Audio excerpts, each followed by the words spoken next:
Divorce চাচ্ছেন? হ্যাঁ, আমার কি? প্লিজ আপনি ওরকম কুৎসিতভাবে হাসবেন না। দুনিয়াতে কারো হাসি কুৎসিত না। আমার চেহারাটা আসলে এরকম, তবে আমার মন কিন্তু ডালিমের মতো। সরি, দেখেন আমরা আসলে এখানে ডালিম নিয়ে গবেষণা করতে আসিনি। ডিভোর্স দিবেন? দেন, আমার কি? 3 অক্ষরের শব্দ, বললেই ফিনিশ। কাগজপত্র যা আছে রেডি করে দিব।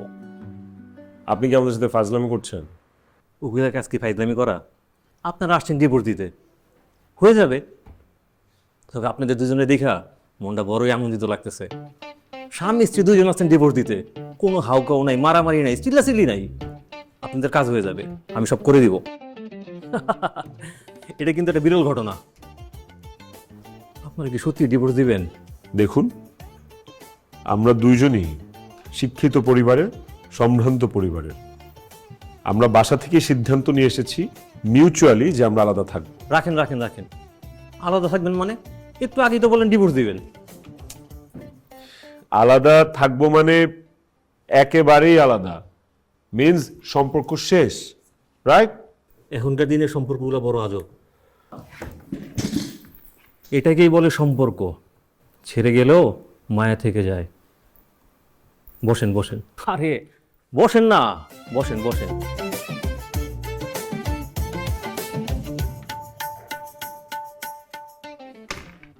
আপনাদের একটা কথা বলি, সম্পর্কের এক্সপায়ারি ডেট না থাকলেও সাইড এফেক্ট কিন্তু আছে। আর সম্পর্কের ভালো দিকটা নেবেন, খারাপ দিকটা নেবেন না, এটা তো হতে পারে না। সম্পর্ক আপনাদের, সিদ্ধান্ত আপনাদের। আপনারা আমাকে বলবেন, আমি সব কিছু করে দিব। এটা নিয়ে টেনশন করার কিছু নেই। আমরা সিদ্ধান্ত নিয়ে এসেছি। শোনেন, একটা জামা কেনার আগে আমরা কিন্তু চিন্তা করি, দাম কম না বেশি, মানাবে কি মানাবে না।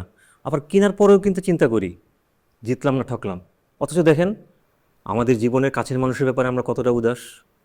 আসলে হয়েছে কি, আমার মনে হচ্ছে আপনারা কেউ কাউকে সহ্য করতে পারছেন না। সংসার জীবনটা বোরিং লাগছে।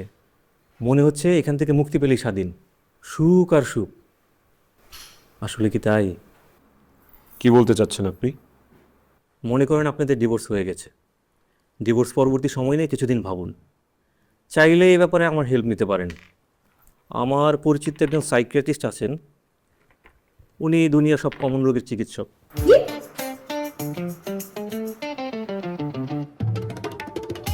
বাই এনি চান্স আপনার কি মনে হচ্ছে যে আমরা মানসিক বিপর্যস্ত, আমরা মানসিক রোগী? দেখুন, এই ধরনের কেসে মেন্টাল ইভ্যালুয়েশনটা জরুরি।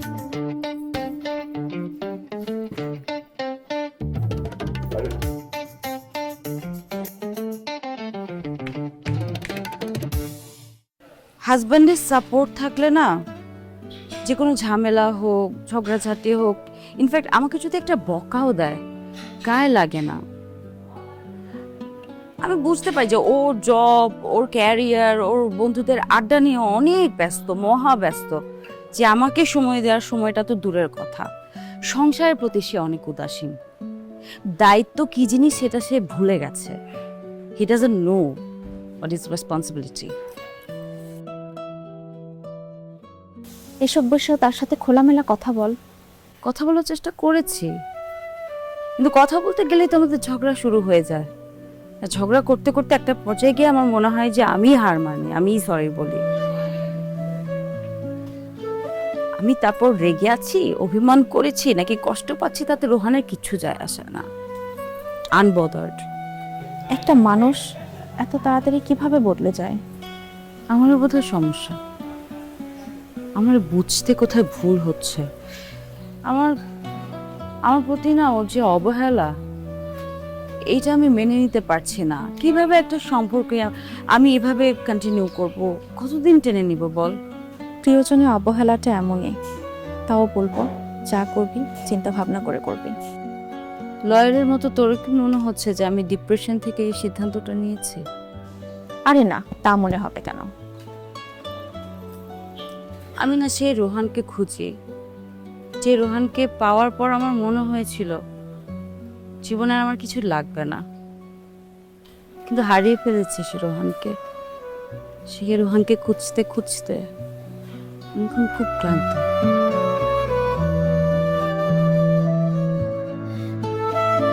চিন্তা করবি না, সব ঠিক হয়ে যাবে।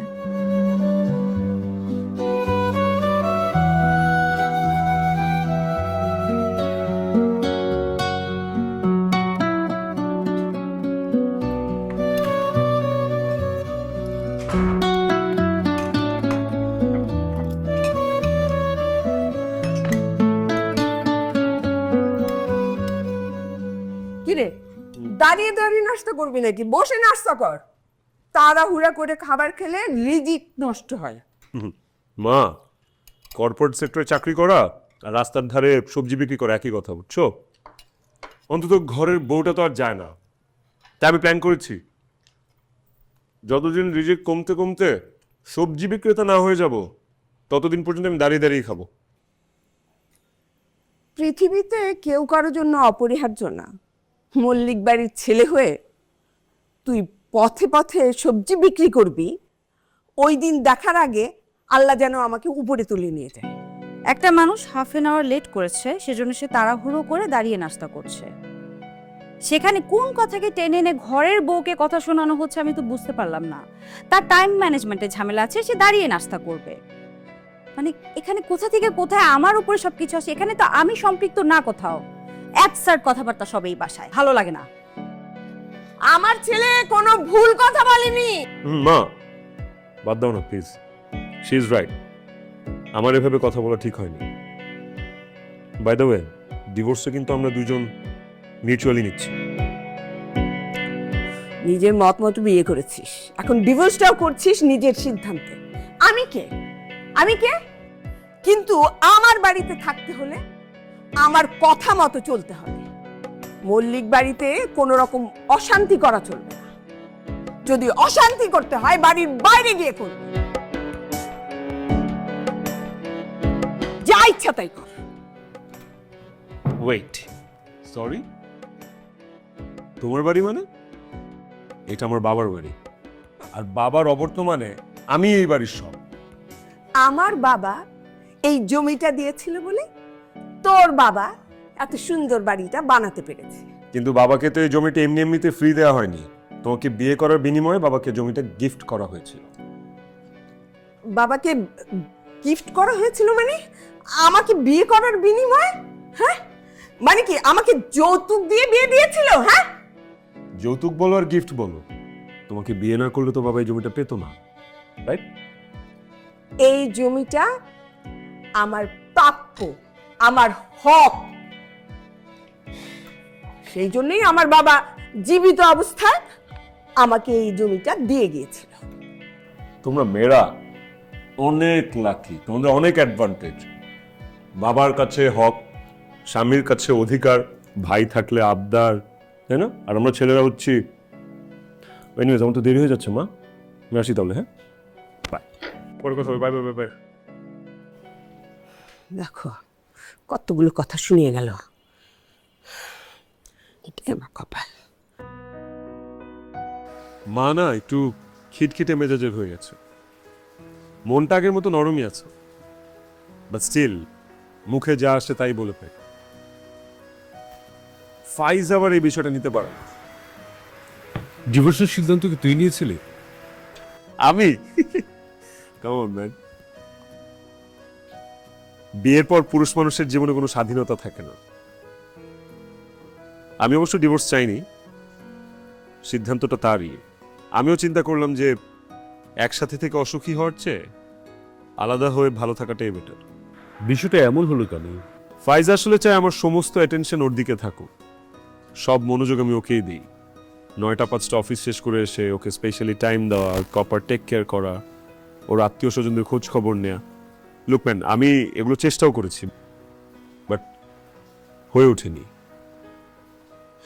বুঝতে পেরেছি। নিজেদের সমস্যাগুলো আলোচনা করা উচিত।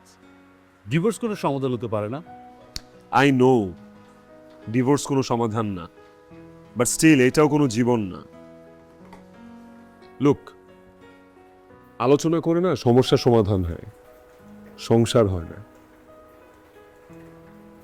অভিযোগ আর অভিমানের কারণ খুঁজতে খুঁজতে আমি আসলে টায়ার্ড। একসাথে থাকা আর একসাথে বাঁচার মধ্যে একটা পার্থক্য আছে। তাহলে এটি কি ফাইনাল সিদ্ধান্ত?